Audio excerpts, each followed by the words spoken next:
Tom from Dunellen, New Jersey, has a question about beachfront insulation. Yeah, he's rebuilding, Tom, and Tom writes to us. I think that threw me off there. I'm talking to Tom, and there's Tom. But anyway, this Tom writes, he says, I'm tearing down and rebuilding my New Jersey beach house. So he guess he's on the...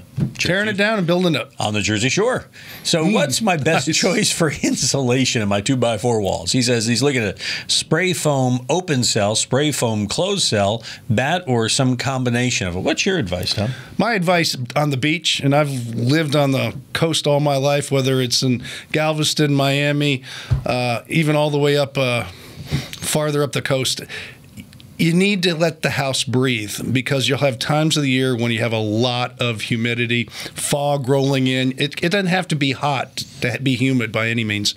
And so the formaldehyde-free fiberglass, let the house breathe, let the insulation do what it needs to do, but it'll stay dry and it'll be more effective for you and give you a healthier environment in your home. Now, those three options he was looking at, he had the open cell and the closed. So what's the difference when because the foam guys I've heard in the past will say, well, open cell breathes. Well, it does, more than closed cell. And fiberglass breathes more than both.